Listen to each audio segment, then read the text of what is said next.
Hello बच्चों, मेरा नाम राहुल है और मैं आपका साइंस ट्यूटर। आज की क्लास में जो है हमारा जो चैप्टर है जो चैप्टर है लाइफ प्रोसेस, उसको हम लोग स्टार्ट करने जा रहे हैं।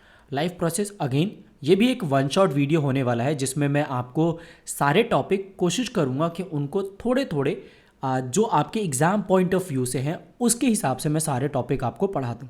राइट, ध्यान रहे कुछ इंटरेस्टिंग बातें भी मैं इसको बताऊंगा, तो पूरा कोशिश करना है कि आप इसको पूरा देखें और कोशिश कीजिए कि 1.5x पर इसको देखना स्टार्ट कर देना है। राइट, ध्यान रखना है कि मेहनत हर एक चीज़ के लिए ज़रूरी होती है, कोई भी शॉर्टकट नहीं होता। वन शॉट है ये, पर आपको इसमें ऑलमोस्ट सारी डिटेल्स मिल जाएंगी पढ़ने के लिए। तो शुरू करते हैं लाइफ प्रोसेस का टॉपिक। आपको इसके नाम से ही पता चल रहा होगा कि लाइफ प्रोसेस यानी वो प्रोसेस जो लाइफ के लिए ज़रूरी होते हैं। वैसे फॉर एग्जांपल कि अगर सपोज कीजिए कि अगर मेरी एक फिंगर नहीं रहे तो क्या है, मेरे बिन इसके बिना काम चल जाएगा। राइट, अगर क्या हो कि जैसे आपने देखा होगा, बोलते होंगे सब लोग की स्किन इनकी पित्त की थैली यानी गॉल ब्लैडर रिमूव कर दिया, तब भी उसके बिना हम सर्वाइव कर जाते हैं। पर लाइफ के कुछ ऐसे प्रोसेस होते हैं जिनके बिना हम सर्वाइव नहीं कर सकते, उन्हीं को लाइफ प्रोसेस हम लोग बोलते हैं। तो वो सारे लाइफ प्रोसेस जिसके बिना हमारी लिविंग हम सर्वाइव नहीं कर सकते या फिर हमारी लिविंग थिंग के लिए जो ज़रूरी होते हैं, किस लिए, हमारे जिंदा रहने के लिए और हमारी बॉडी की मेंटेनेंस और प्रॉपर फंक्शन के लिए जो ज़रूरी होते हैं, उन्हीं को लाइफ प्रोसेस बोलते हैं। तो सबसे पहला जो सवाल है कि लाइफ प्रोसेस क्या होता है, तो वो सारे प्रोसेस जो जिंदा रहने के लिए और बॉडी को मेंटेनेंस के लिए चाहिए, उन्हीं को लाइफ प्रोसेस बोलते हैं। तो बेसिकली लाइफ प्रोसेस जो है बेसिकली कितने होते हैं, 4 होते हैं। सबसे पहला आता है डाइजेशन, रेस्पिरेशन, सर्कुलेशन और एक्सक्रीशन। 4 लाइफ प्रोसेस हैं। अगर इनमें से एक भी कोई प्रोसेस अगर हटा दिया जाए तो शायद इंसान सर्वाइव नहीं कर पाते। तो हम लोग जो है पहला जो है डाइजेशन स्टार्ट करेंगे और with the help of the nutrition, यानी जो न्यूट्रिशन है इससे स्टार्ट करेंगे। न्यूट्रिशन का मतलब होता है स्टूडेंट्स की, न्यूट्रिशन का मतलब होता है कि किस तरीके से कोई भी ऑर्गेनिज्म अपना खाना एक्वायर करता है, उसी को बोलते हैं nutrition. So the process of acquiring nutrition, the process of acquiring food, it is termed as the nutrition. यानी किस तरीके से कोई भी ऑर्गेनिज्म अपना खाना एक्वायर करता है उसी को क्या बोलते हैं, न्यूट्रिशन। अब प्लांट्स भी हैं और एनिमल है, तो प्लांट्स के अंदर जो न्यूट्रिशन होता है वो अलग होता है और एनिमल्स के अंदर न्यूट्रिशन अलग होता है। प्लांट्स को हम लोग ऑटोट्रॉप्स बोलते हैं और एनिमल्स को हम लोग क्या बोलते हैं, हीटोट्रॉप्स। हम ये कहानी नहीं बिल्कुल पढ़ने वाले कि ऑटोट्रॉप्स की मीनिंग क्या और हीटोट्रॉप। सिंपल समझना है आपको, ऑटोट्रॉप्स जो अपना खाना खुद बना सकते हैं, ये वो ऑर्गेनिज्म है जो अपना खाना खुद बना सकते हैं। और ये लोग हैं एनिमल जो कि ढीठ लोग हैं, जो कि अपना खाना खुद नहीं बनाते बल्कि दूसरे के ऊपर डिपेंड रहते हैं। यानी प्लांट्स के ऊपर ही अपने खाने के लिए डायरेक्टली या फिर इनडायरेक्टली इन्हीं के ऊपर डिपेंडेंट होते हैं। एनिमल्स के ऊपर ही डायरेक्टली, या एनिमल जो होते हैं प्लांट्स के ऊपर डायरेक्टली या इनडायरेक्टली डिपेंडेंट होते हैं। तो इसी बेसिस पर हमने क्या किया, मोड ऑफ न्यूट्रिशन को 2 पार्ट्स में क्लासिफाई कर दिया। पहला आता है ऑटोट्रॉपिक न्यूट्रिशन और दूसरा आता है हीटोट्रॉपिक मोड ऑफ न्यूट्रिशन। पहला क्या आता है, ऑटोट्रॉपिक मोड ऑफ न्यूट्रिशन और दूसरा आता है heterotrophic mode of nutrition. Autotrophic mode of nutrition वो होता है जिसमें इनऑर्गेनिक मटीरियल्स जैसे कि CO2 और H2O यानी पानी और वाटर का इस्तेमाल करके sorry are utilize to prepare organic food. यानी क्या किया जाता है, उससे ऑर्गेनिक फूड बनाया जाता है, जिस प्रोसेस को बोलते हैं फोटोसिंथेसिस। यानी प्लांट्स जिस प्रोसेस से अपना खाना बनाते हैं उसको क्या बोलते हैं, photosynthesis. So what is photosynthesis, the process by which plants they make their own food in the presence of sunlight, chlorophyll, right, carbon dioxide and carbon dioxide हो गया, पानी हो गया। इसके बाद क्या हो गया, हमारे पास और क्या चाहिए होता है, अभी हम फटाफट उसको बारे में पढ़ लेंगे। तो फोटोसिंथेसिस का मतलब क्या होता है, जिस प्रोसेस से कोई भी प्लांट अपना खाना बनाते हैं, जैसे कि ग्रीन प्लांट इसके एग्जांपल आ गए। हीटोट्रॉपिक में क्या होता है कि ऑर्गेनिजम्स के पास कोई एबिलिटी नहीं होती कि अपना खाना जो है वो बनाते हो, यानी खुद बनाते हो। हम खाने को कुक करते हैं, एक्चुअली में हम उसको कुक करते हैं, यानी लेके आए और उसको पका रहे हैं बस। राइट, हम उसको खुद नहीं बना रहे होते। तो कहने का मतलब है कि डायरेक्टली या इनडायरेक्टली वो प्लांट्स के ऊपर ही डिपेंडेंट है अपने खाने के लिए। अब वो चाहे इसके एग्जाम्पल हो सकते हैं एनिमल्स और फंजाई। इसके बाद हम लोग थोड़ा सा डिटेल में पढ़ेंगे कि ऑटोट्रॉपिक न्यूट्रिशन क्या होता है। जैसे हमने पढ़ा कि ऑटोट्रॉपिक न्यूट्रिशन वो न्यूट्रिशन होता है जिसमें कोई भी ऑर्गेनिज्म, और खास तौर से हम ग्रीन प्लांट्स की बात करते हैं, जो अपना खाना जो होता है वो खुद बनाते हैं। इसी वजह से ऑटो का मतलब सब और ट्रॉफ का मतलब होता है न्यूट्रिशन। तो जितने भी ऑटोट्रॉप्स होते हैं वो इनऑर्गेनिक चीज़ें, जैसे हमने पढ़ा कि CO2 और H2O वो का इस्तेमाल करके क्या कर सकते हैं, वो क्या करते हैं, कॉम्प्लेक्स हाई एनर्जी मॉलिक्यूल्स, यानी वो एनर्जी मॉलिक्यूल्स बना देते हैं, यानी कार्बोहाइड्रेट बना सकते हैं, जैसे कि आप यहाँ पर देख सकते हैं। ऑटोट्रॉफिक न्यूट्रिशन एक ऐसा प्रोसेस होता है जिसमें क्या किया जाता है, या कुल मिला के बोले तो फोटोसिंथेसिस एक ऐसा प्रोसेस होता है जिसमें कार्बन डाइऑक्साइड और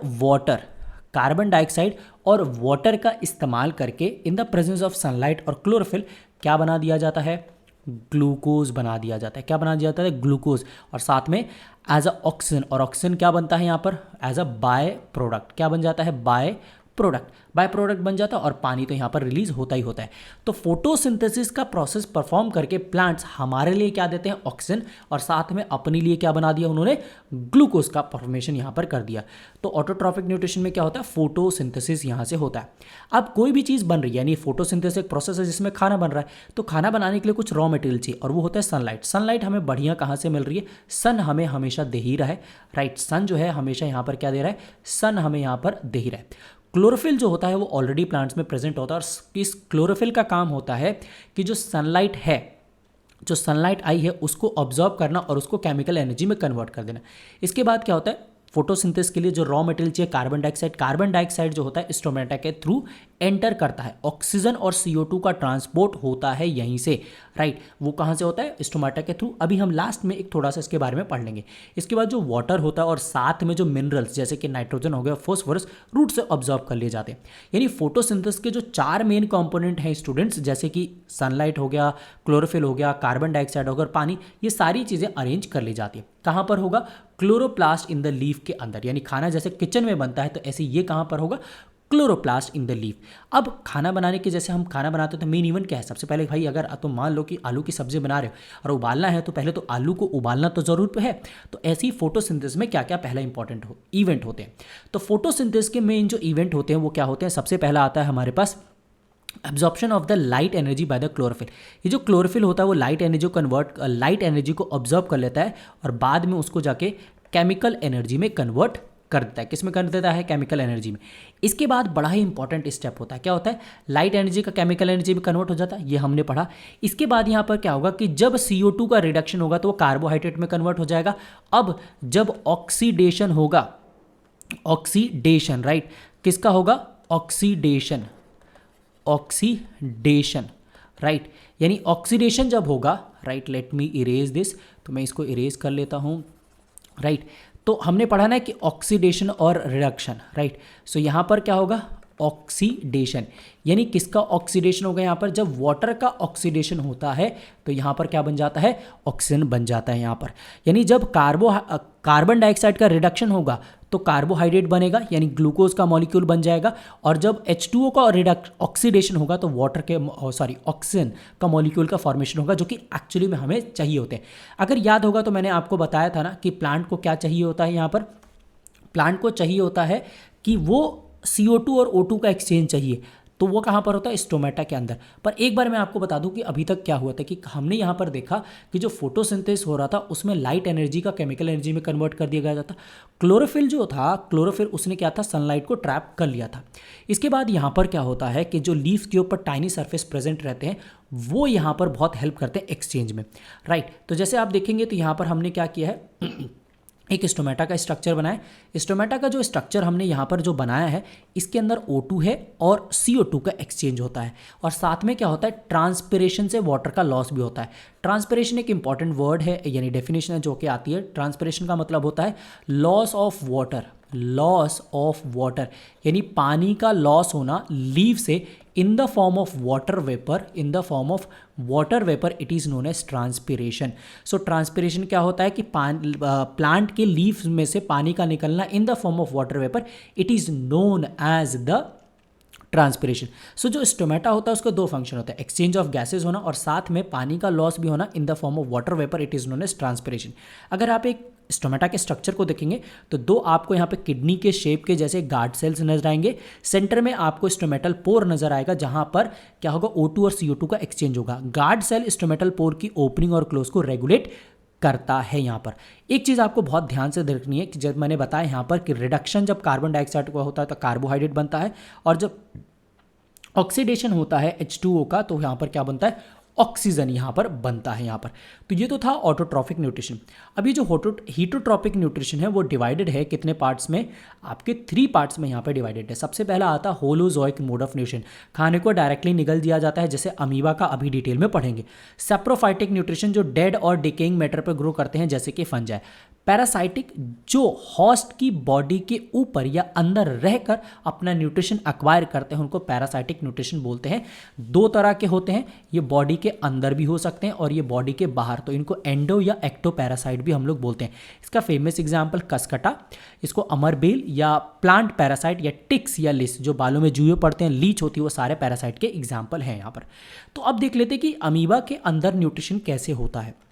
देखिए, तो यहाँ पर अमीबा देखेंगे तो ये सिंपल एक अमीबा है और उसका एक न्यूक्लियस है। अगर उसको कोई फूड पार्टिकल यहाँ पर नज़र आता है तो एक नकली हाथ यानी यहाँ पर या पैर, इसको बोलते हैं हम लोग फॉल्स फीट बनाता है, यानी सूडोपोडिया बनाता है, जिसकी वजह से क्या कर पाता है कि वो खाने को कैच कर पाता है और उनका जो फूड वैक्यूल होता है, खाना पूरा अंदर चला जाता है। तो सूडोपोडिया बनता है, खाने को कैप्चर करता है, फूड वैक्यूल के अंदर खाना चला जाता है, पूरा उसका डाइजेशन हो जाता है। डाइजेशन के बाद अनडाइजेस्टेड जो फूड होता है बॉडी के सरफेस से बाहर निकाल दिया जाता है। तो इस तरीके से डाइजेशन होता है अमीबा के अंदर। पर वहीं अगर मैं पैरामीशियम की बात करता हूँ तो पैरामीशियम के अंदर एक स्पेसिफिक स्पॉट होता है जहाँ से क्या होता है कि खाने का न्यूट्रिशन और डाइजेशन दोनों ही आपको देखने को मिल जाएंगे। इसके बाद मैं यहाँ पे बात करता हूँ न्यूट्रिशन के स्टेप हीटोट्रॉपिक्स में, यानी जैसे अगर हम अपना एग्जाम्पल लें, ह्यूमंस का एग्जाम्पल लें, तो उनके अंदर ये डाइजेशन कैसे प्रोसेस हो पाता है। तो सबसे पहला होता है इंजेशन, फिर होता है डाइजेशन, उसके बाद आता है अब्जॉर्प्शन, एसिमिलेशन और इजेशन। यानी जो भी न्यूट्रिशन जो भी डाइजेशन ह्यूमन के अंदर हो रहा है वो 5 स्टेप्स में कंप्लीट हो रहा है। पहला आ रहा है इंजेशन, यानी खाने का माउथ में इनटेक करना। डाइजेशन, उसका ब्रेक डाउन करना, यानी जो कॉम्प्लेक्स चीज़ें खाएं उसका ब्रेक डाउन करना। थर्ड ऑप्शन आता है आपका एब्जॉर्प्शन। एब्जॉर्प्शन का मतलब यहाँ पर यह है कि खाने का पूरी तरीके से जो हमने खाना बनाया उसमें से न्यूट्रिएंट्स को एब्जॉर्ब कर लेना। एसिमिलेशन, उसका इस्तेमाल करके पूरी बॉडी में भेज देना। ऑजेशन, फाइनली जो वेस्ट मटेरियल है उसको आगे बॉडी से बाहर निकाल देना। राइट, बॉडी से बाहर निकाल देना। It is the answer for this question. Right, it is the answer for this question. Right, it is the answer for this question. तो अब हम आगे बढ़ते हैं और यहाँ पर देखते हैं कि हमें आगे क्या पढ़ना है। तो भाई सबसे इंपॉर्टेंट पार्ट आपका आ गया है और वो है डाइजेशन इन द या nutrition in the humans. Humans के अंदर ये एक्चुअली में कैसे होता है। राइट, ह्यूमंस के अंदर कैसे होता है, बहुत ध्यान से देखना, बड़ी बड़ी इंटरेस्टिंग चीज़ें यहाँ पे बताऊंगा। तो सबसे पहले अगर हम ह्यूमंस के अंदर न्यूट्रिशन की बात करते हैं तो न्यूट्रिशन जो स्टार्ट होता है वो होता है माउथ से। कहाँ से स्टार्ट होता है, माउथ से स्टार्ट होता है। तो माउथ में क्या होता है, खाने का इंटेक। माउथ में क्या होगा, खाने का इंटेक। माउथ में आपको बेसिकली 3 चीज़ें नजर आएंगी। सबसे पहला आपको आएगा नज़र टीथ, इसके बाद नजर आएगा टंग और इसके बाद नजर आएगा सलेवरी ग्लैंड। एक एक करके फटाफट इनके बारे में पढ़ते जाएंगे। दांत की बात करें तो ह्यूमंस के अंदर जो होते हैं 4 तरह के दांत देखने को मिल जाते हैं। पहले आते हैं हमारे पास इंसीजर्स, इसके बाद आते हैं कैनाइंस, इसके बाद आते हैं हमारे पास प्रीमोलर्स। राइट, और इसके बाद आते हैं हमारे पास मोलर्स, यहाँ पे देखने को मिल जाते हैं। इंसीजर्स वो होते हैं यानी टोटल 8 नंबर होते हैं। कैनाइंस जो होते हैं वो 4 नंबर होते हैं, ये 8 नंबर होते हैं और ये 12। इन सब का काम क्या होता है, अलग अलग काम का होता है। टीयरिंग, ग्राइंडिंग, क्रशिंग, च्यूइंग, इन सब ये दांतों का काम होता है। हमारी लाइफ टाइम में जो टीथ जो होते हैं वो 2 तरह के आते हैं। प्राइमरी यानी जिनको हम मिल्क टूथ भी बोलते हैं, इनको मिल्क टूथ भी बोलते हैं, अगर टूट गए तो दोबारा वापस आ जाते हैं। इसके बाद आते हैं सेकेंडरी टूथ, जो कि होते हैं परमानेंट टूथ, यानी एक बार अगर ये टूट गए तो दोबारा नहीं आएंगे, नकली लगवाने पर ही इसको आपको ठीक कर सकते हैं और कुछ नहीं हो सकता। टंग की बात करें तो टंग जो होता है वो किस लिए होता है, मेनली उसका जो काम होता है टेस्ट के लिए होता है। 5 तरह के टेस्ट वहाँ पर टेस्ट किए जा सकते हैं। सॉर हो गया, स्वीट हो गया, सॉल्टी हो गया, बिटर। इसके अलावा एक और टेस्ट आता है जो कि उमामी। पेपर में क्वेश्चन पूछ सकता है कि उमामी क्या है। उमामी एक तरह का टेस्ट होता है जिसमें सारे चीज़ों का कॉम्बिनेशन है, जैसे पिज़्ज़ा हो गया, टमाटो हो गया, वो सारे लोग उमामी टेस्ट के एग्जाम्पल होते हैं। इसके बाद अगर मैं नेक्स्ट बात करता हूँ कि टंग का और क्या फंक्शन होता है, तो टंग के ऊपर टेस्ट बर्ड्स होते हैं। टंग के ऊपर क्या होते हैं, टेस्ट बर्ड्स प्रेजेंट रहते हैं जो कि खाने को टेस्ट करने में हेल्प करते हैं। खाने को रोल तो करेगी।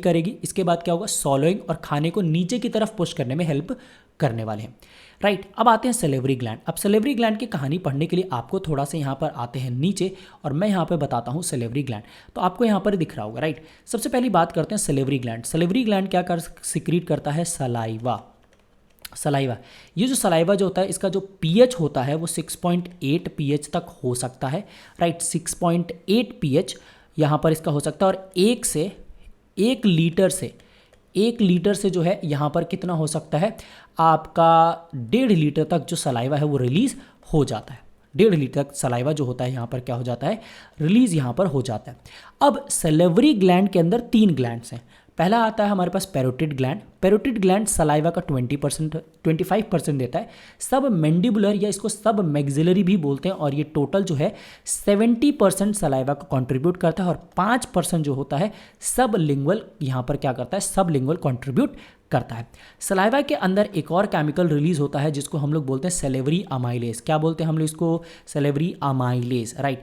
अब जो भी आपने स्टार्च खाया यानी कार्बोहाइड्रेट खाया है, स्टार्च जो भी आपने खाया है, ये सलाइवरी अमाइलेज खाने के ऊपर एक्ट करेगा और उसको शुगर्स में कन्वर्ट कर देगा। अब यहाँ से क्वेश्चन स्टार्ट हो जाएगा कि जो कार्बोहाइड्रेट का जो डाइजेशन होता है ना वो कहाँ से स्टार्ट हो जाता है। आप हम कौन सा वाला पार्ट पढ़ रहे हैं, माउथ से ही स्टार्ट हो जाता है। इसके बाद जो होता है खाना जो होता है, जब हमने उसको पूरा चबा लिया, सब चीज़ आ गया, तो खाना जो होता है वो किस फॉर्म में हो जाता है, बोलस के फॉर्म में। किस फॉर्म में, बोलस के फॉर्म में खाना नीचे आएगा, यानी फूड पाइप से यहाँ पर नीचे की आने की यहाँ पे कोशिश करेगा, नीचे की तरफ आता है। और जिस मेथड से खाना नीचे आता है उसको क्या बोलते हैं, पेरिस्टलेटिक मूवमेंट। यानी क्या होती है कि जो ईसोफेगस की मसल्स जो होती हैं, ईसोफेगस की मसल एक तरफ कॉन्ट्रैक्ट करेंगी और दूसरी तरफ रिलैक्स करेंगी, तो खाना जो होगा नीचे की तरफ आता जाएगा। एक चीज़ मैं और आपको बताना चाहता हूँ कि जो विंड पाइप होती है और फूड पाइप, उसके बीच में एक चीज़ होती है जिसको बोलते हैं एपिग्लॉटिस। एपिग्लॉटिस, एपिग्लॉटिस का काम ये होता है, मैं यहाँ पे लिख देता हूँ ताकि आपको ध्यान रहे, एपिग्लॉटिस। इस एपिग्लॉटिस का काम ये होता है कि जो खाना जो होता है वो फूड पाइप में गलती से ना चला जाए, ये काम होता है इसका, राइट। यानी क्या करेगा कि एपिग्लॉटिस प्रिवेंट्स द कि खाना दोबारा से विंड पाइप में ना चला जाए, उससे ये प्रिवेंट करेगा। इसलिए बोलते हैं कि जब भी खाते खाते हमें बात नहीं करनी चाहिए। क्यों? क्योंकि अगर एपिग्लॉटिस काम और कर रहा होता है, खुलता और बंद होता है, तो जिसकी वजह से क्या हो सकता है कि हमें प्रॉब्लम हो सकती है। अब खाना जो होगा स्टमक में आएगा, राइट। ये जो स्टमक है एक मस्कुलर बैग लाइक स्ट्रक्चर है। ये क्या है, मस्कुलर बैग लाइक स्ट्रक्चर है, या फिर हम बोलें तो जे शेप्ड का बैग लाइक स्ट्रक्चर है, जिसमें खाना जो होता है वो क्या होता है 3 से 4 घंटे के लिए रहता है और खाने का डाइजेशन होता है। जब खाना पेट के अंदर आता है तो पेट के अंदर ग्लैंड्स होते हैं जो कि खुद जूसेस रिलीज करते हैं ताकि खाने को पचाया जा सके। कौन कौन सी चीज़ें सीक्रेट होती हैं पहले बताता हूँ। सबसे पहले जो यहाँ पर है HCl। HCl जो है ये हाइड्रोक्लोरिक एसिड जो हमारे पेट में रिलीज होता है। इसका 2 काम होता है। सबसे पहला एक एसिडिक मीडियम बनवाना, दूसरी बात कि अगर बॉडी में खाते वक्त हमारे क्या हुआ बैक्टीरिया एंटर कर गया तो उसको भी मार देना, यानी बैक्टीरिया को क्या कर देना, किल कर देना, ये भी इसका काम होता है। साथ में इसका एक और बड़ा इंपॉर्टेंट काम है कि जो आप यहाँ पे देख रहे हैं कि पेप्सिन क्या करता है, प्रोटीन को ब्रेक डाउन करता है, पर एक्चुअली में ये पेप्सिन नहीं होता। पहले ये किस में होता है, पेप्सिनोजन में होता है, पेप्सिनोजन। तो क्योंकि HCl जब तक एसिडिक मीडियम नहीं बनवाएगा बाकी के हार्मोन्स काम नहीं करेंगे, तो जब HCl रिलीज होता है एसिडिक मीडियम बन जाता है तो ये पेप्सिनोजन पहले होता है, बाद में जाके पेप्सिन में कन्वर्ट हो जाता है। क्योंकि एसिड इतना ज़्यादा हार्मफुल है तो हमारे स्टमक की लाइनिंग को जला सकता है। इसके प्रोटेक्शन के लिए हमारे पास क्या है, म्यूकस। क्या है इसके लिए, म्यूकस। इसके बाद खाना जो होगा स्टमक से क्या होगा 3-4 घंटे के बाद कहाँ से आएगा, स्मॉल इंटेस्टाइन में आ जाएगा। अब स्मॉल इंटेस्टाइन में जब खाना आता है यहाँ पर तो क्या आता है कि खुद इसके अंदर इंटेस्टाइन के खुद जूसेस यहाँ पर सिक्रेट करना शुरू कर देते हैं, राइट। अब यहाँ पर क्या है, पहले इंटेस्टाइन के मैं आपको कुछ यहाँ पर पार्ट्स बता देता हूँ जिससे आपको और थोड़ा सा यहाँ पर क्लियर हो जाएगा। तो जैसे आप यहाँ पर आएंगे तो आप देखेंगे कि स्मॉल इंटेस्टाइन जो है, आपको पता है कि स्मॉल क्यों होता है। स्मॉल इसलिए होता है क्योंकि इसका डायमीटर स्मॉल होता है, हालांकि इसकी लेंथ जो होती है मोर देन 6 मीटर हो सकती है। तो स्मॉल सिर्फ डायमीटर की वजह से है नाम रखा गया, और लार्ज का लार्ज इसीलिए रखा है क्योंकि उसका डायमीटर जो होता है ज़्यादा होता है। स्मॉल इंटेस्टाइन 3 पार्ट्स में डिवाइडेड होता है। सबसे पहला आता है हमारा ड्यूडेनम, दूसरा आता है जेजुनम, और तीसरा जो आता है इलियम। पहला मैंने बोला duodenum, jejunum, ileum. Duodenum, jejunum, ileum. Duodenum C shape का स्ट्रक्चर होता है जो आपको यहाँ पर दिखाई दे जाएगा। अब इस ड्यूडेनम में क्या होता है, ड्यूडेनम में क्या होता है, डाइजेशन कंप्लीट हो जाता है, डाइजेशन कंप्लीट हो जाता है, डाइजेशन यहाँ पर कंप्लीट हो जाता है। और जेजुनम में जो होता है यहाँ पर क्या होता है, एब्जॉर्प्शन। मेनली क्या होता है, अब्जॉर्प्शन। अब ये जो अब्जॉर्प्शन होगा जाहिर सी बात है किस चीज़ का होगा भाई, न्यूट्रिएंट्स का अब्जॉर्प्शन होगा। अब जो इलियम है, इलियम में यहाँ पर क्या होगा कि फाइनल क्या होगा यहाँ पर, एब्जॉर्प्शन, फाइनल अब्जॉर्प्शन, और प्लस में क्या होगा यहाँ पर डाइजेशन भी आपको देखने को मिल जाएगा। यानी स्मॉल इंटेस्टाइन में, ड्यूडेनम में क्या हो रहा है, डाइजेशन हो रहा है। ड्यूडेनम जेजुनम में क्या हो रहा है, यहाँ पर आपका ड्यूडेनम में ऑब्जॉर्प्शन हो जाएगा, और इलियम में जाके क्या होगा, फाइनल ऑब्जॉर्प्शन और डाइजेशन। ड्यूडेनम डाइजेशन, जेजुनम में क्या हो रहा है, यहाँ पर जेजुनम में एब्जॉर्प्शन, और इलियम में एब्जॉर्प्शन के साथ साथ में डाइजेशन भी यहाँ पर हो रहा है। अब जैसे मैंने बोला कि खाना जो है आपका कहाँ पर आ गया, स्मॉल इंटेस्टाइन में। अब स्मॉल इंटेस्टाइन में क्या होगा कि जो भी आपने कार्बोहाइड्रेट वाली चीज़ें खाई होंगी उसको ग्लूकोज में कन्वर्ट किया जाएगा, जो भी चीज़ें फैट वाली होंगी उनको फैटी एसिड या ग्लिसरॉल में तोड़ा जाएगा, और जो प्रोटीन होंगे उनको अमीनो एसिड में तोड़ा जाएगा। अगर आपके मन में ये सवाल आ रहा होगा कि ऐसे क्यों तोड़ना है, इनको तोड़ने के पीछे एक ही रीज़न है, क्योंकि जब तक प्रोटीन अमीनो एसिड में नहीं आएगा बॉडी इसको अब्जॉर्ब ही नहीं कर पाएगी।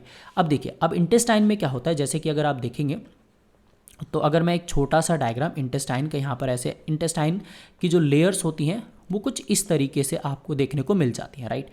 इंटेस्टाइन की जो लेयर्स होती हैं वो कुछ इस तरीके के देखने को मिल जाएंगी आपको, राइट। तो जो इंटेस्टाइन होगी, जो इंटेस्टाइन होती है, राइट, चाहे अगर मैं स्मॉल इंटेस्टाइन बना लूँ या लार्ज इंटेस्टाइन बना लूँ, तो इनके यहाँ पर, इनके अंदर यहाँ पर ऐसी बहुत छोटे छोटे हेयर लाइक स्ट्रक्चर्स होते हैं जिनको हम लोग क्या बोलते हैं, विलाय। विलाय क्या होते हैं, फिंगर लाइक प्रोजेक्शंस होते हैं, जो कि इनका दो काम होता है। पहला तो न्यूट्रिएंट को ऑब्जॉर्ब करना, दूसरी बात कि ये सरफेस एरिया इंक्रीज कर देते हैं, जिससे क्या होता है, ऑब्जॉर्प्शन जो होता है वो बढ़ जाता है। सरफेस, FAC, सरफेस एरिया जो होता है वो इंक्रीज हो जाता है, यानी helps in the absorption of the digested food into the blood में, उसको दोबारा ऑब्जॉर्ब करने में हेल्प करते हैं, राइट।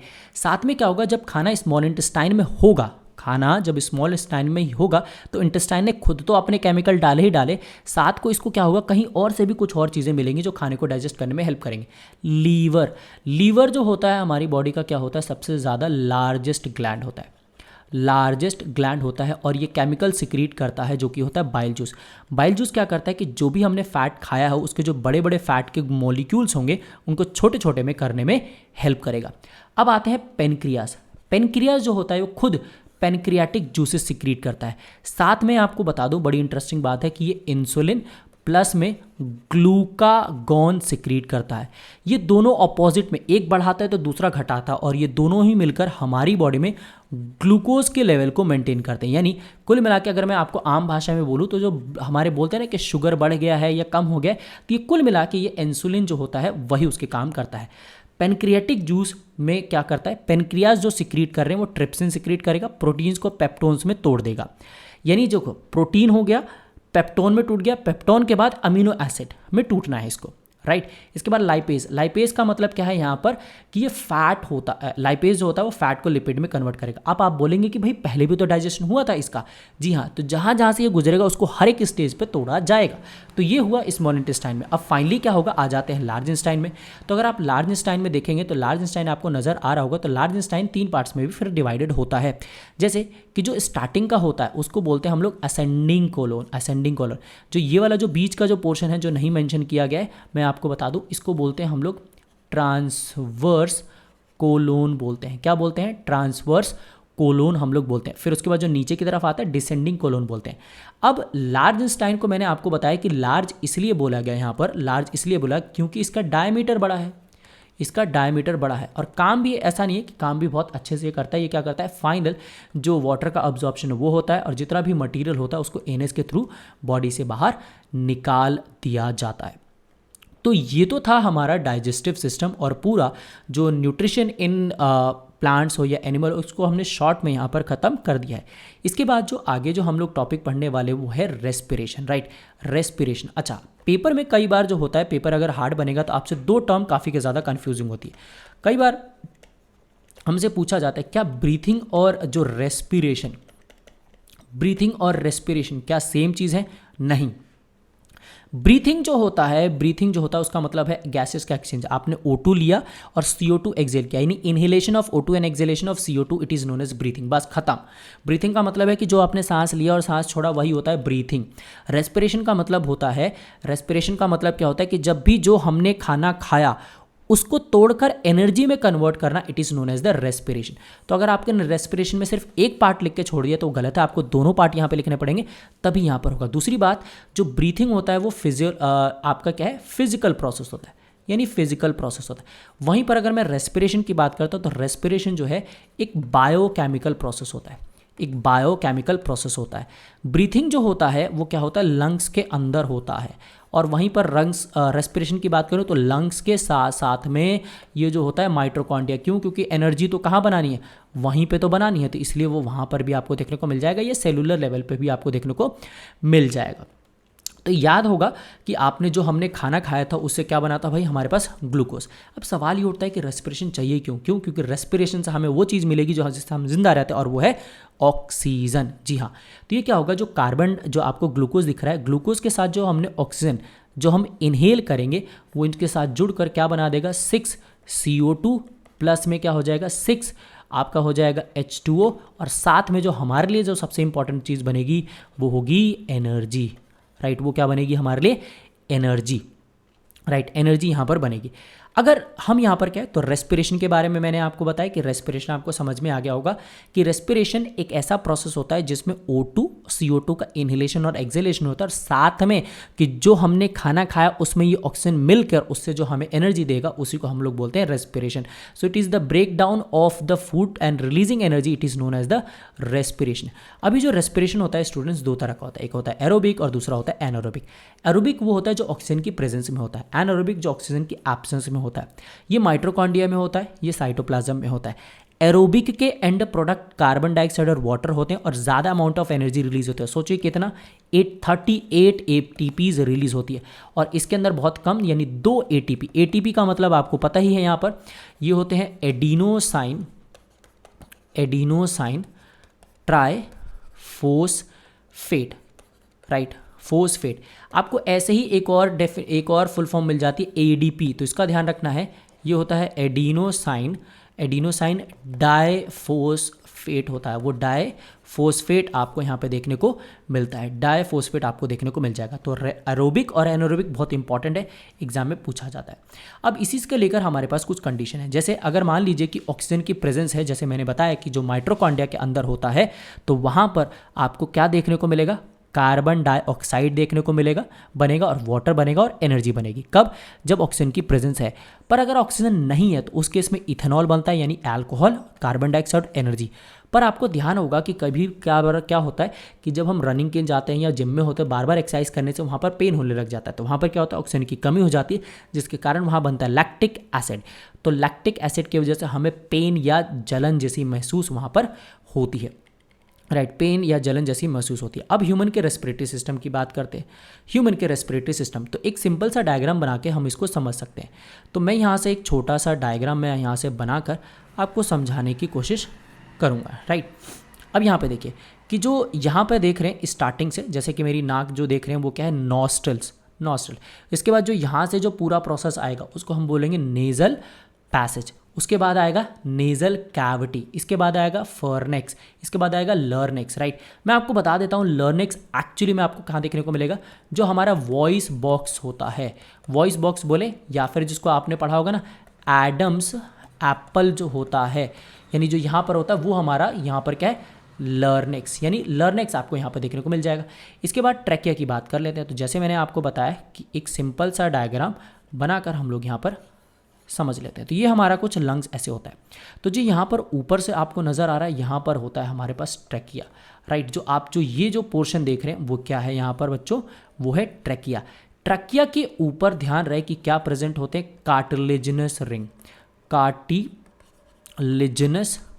रिंग्स प्रेजेंट होते हैं। अच्छा, कार्टिलेजिनस रिंग्स का काम ये होता है, राइट, कार्टिलेजिनस रिंग का काम ये होता है कि ये एयर के सडन फ्लो को रोकने में हेल्प करते हैं, यानी अचानक से एयर रुक ना जाए उसको रोकने में हेल्प करते हैं। इसके बाद जो आपको यहाँ जो पोर्शन दिख रहा है इसको हम लोग बोलते हैं ब्रोंकाई। यहाँ पे जो आप देख रहे हैं उसको हम लोग बोलते हैं ब्रोंकियोल्स। इसके बाद जो इसके अंदर और भी जो फर्दर पार्ट्स होते जाएंगे उनको हम लोग बोलेंगे प्राइमरी ब्रोंकियोल, और छोटे सेकेंडरी, और छोटे तो टर्जरी ब्रोंकियोल्स देखेंगे। और एंड में जाकर एंड में जाकर, जैसे एक एंड में ऐसा मान लीजिए, तो वहाँ पर एक छोटे से स्ट्रक्चर मिलेंगे जिनको हम लोग बोलेंगे एल्वियोलाई। बहुत ही इंपॉर्टेंट है ये। लंग्स के एल्वियोलाई जो होते हैं, एल्वियोलाई जो होते हैं वो क्या होते हैं? स्ट्रक्चरल एंड फंक्शनल यूनिट होते हैं। स्ट्रक्चरल एंड फंक्शनल यूनिट आपको यहाँ पे देखने को मिल जाते हैं। Structural and the functional unit आपको यहाँ पे देखने को मिल जाएंगे, राइट। एल्वियोलाई, और उसके बाद क्या होंगे? एंड में ब्लड कैपिलरीज आपको देखने को मिल जाएंगे। तो एक्चुअली में ऐसा कैसे होता है, लेट मी टेल यू यहाँ पर, राइट। तो सिंपल सी बात सर, इसको समझने के लिए आपको ये समझना होगा कि इनहेलेशन और एक्सहेलेशन क्या होता है। इनहेलेशन का मतलब होता है कि जब हम सांस लेते हैं, और एक्सहेलेशन का मतलब जब छोड़ते हैं हम लोग सांस, ठीक है। अब कुछ बातें आपको ध्यान रखनी कि जो आपको यहाँ पे चेस्ट फील होती है उसको चेस्ट कैविटी, उसके अंदर जो जगह है उसको चेस्ट कैविटी बोलते हैं। जो आपको साइड में जो फील होती हैं वो रिब्स होती हैं, हड्डियाँ, रिब्स। टोटल 12 पेयर्स यानी 24 यहाँ पर देखने को मिल जाती हैं, राइट। उसके बाद आपको जो सबसे इंपॉर्टेंट स्ट्रक्चर जो होता है, लंग्स के नीचे एक मसल होती है जिसको हम लोग बोलते हैं डायाफ्राम, राइट। इसको हम लोग क्या बोलते हैं? डायाफ्राम। डायाफ्राम अगर नहीं रहेगा तो समझ लीजिए कि आप सांस नहीं ले सकते, अगर लंग्स होते हुए भी रहेंगे तो भी। अब देखिए, अब जब मैं सांस ले रहा हूँ तो हो क्या रहा है, जब मैं सांस लूँगा तो जो मेरी चेस्ट कैविटी है बाहर की तरफ आएगी, और रिब्स जो होंगी, यानी जो रिब्स की हड्डियां हैं जो मेरी, जिनको हम पसलियां बोलते हैं, राइट। हड्डी और पसलियां, तो पसलियां जो होंगी वो क्या होंगी कि ऊपर बाहर की तरफ आएंगी। यानी सांस लेते हैं जब हम लोग तो क्या होता है कि जो हमारा जो रिब्स होती हैं वो क्या होती हैं? बाहर की तरफ आती हैं, चेस्ट कैविटी एक्सपैंड हो जाती है, डायफ्राम फ्लैट होता है। डायफ्राम ड्यूम शिप का होता है। जब हम सांस लेते हैं ना तो फ्लैट हो जाएगा, छोड़ेंगे तो दोबारा नॉर्मल शेप में आ जाएगा। और वॉल्यूम इसके अंदर क्या होता है, जो वॉल्यूम की जो कैपेसिटी होती है, यानी वॉल्यूम के जो लंग्स का जो वॉल्यूम होता है वो भी बढ़ जाता है। एक्सहेलेशन में ठीक इसका उल्टा होगा। जब हम सांस छोड़ेंगे तो हमारे लंग्स का कैपेसिटी जो ऊपर की तरफ गए थे दोबारा नीचे आ जाएंगे, और जो हमारा जो डायफ्राम जो पहले फ्लैट हो गया था सांस लेने के बाद, दोबारा वो डोम शेप का आपको देखने को यहाँ पर मिल जाएगा। यानी volume of the lungs decreases, यानी लंग्स का जो वॉल्यूम है वो डिक्रीज हो जाता है यहाँ पर, राइट, क्योंकि एयर जो है यहाँ पर बाहर निकल गई। तो ये हो गया आपका एक्सहेलेशन और एक्सहेलेशन। तो आप देख सकते हैं कि कैसे जो है फ्लैट हो गया यहाँ पर, और कैसे यहाँ पर ये डोम शेप का यहाँ पर स्ट्रक्चर आपको देखने को मिल रहा है, राइट। अब एक्चुअली में यहाँ पर हो क्या रहा है, देखिए आपको एल्वियोलाई मैंने यहाँ पे बताया, राइट। एल्वियोलाई, तो एल्वियोलाई का कुछ स्ट्रक्चर इस तरीके से यहाँ पर होता है, राइट। और यहाँ पर आती हैं ब्लड की वेसल्स। तो क्या होता है, सपोज कीजिए कि यहाँ से ऑक्सीजन आया, राइट, यहाँ से ऑक्सीजन आया तो ऑक्सीजन ब्लड के अंदर चला गया, और जो वेस्ट होगा वो यहाँ से क्या होगा, CO2 जो होगा चला जाएगा। तो ये जो हमने बताया है ये क्या है, हमारे पास है एल्वियोलाई है। ये क्या है, एल्वियोलाई। इसके बाद यहाँ से CO2 चला गया, पर आपको ध्यान रखना है कि ये जो ऑक्सीजन जो है वो ऐसे नहीं जुड़ेगा। RBCs का जो क्या होता है, हीमोग्लोबिन जो होता है, हीमोग्लोबिन उसके साथ जुड़ेगा, और ये एक प्रोसेस एक चीज़ बना देगा जिसको हम बोलते हैं ऑक्सी हीमोग्लोबिन, और यही हमारा काम कर देगा, और पूरे दोबारा हार्ट तक ये लेके चला जाएगा।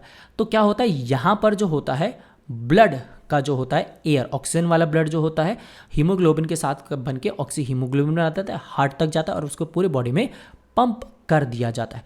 CO2 जो होता है उसी ब्लड के थ्रू क्या होता है, हमारी बॉडी से रिमूव कर दिया जाता है। तो ये होता है हमारी बॉडी में क्या, रेस्पिरेशन।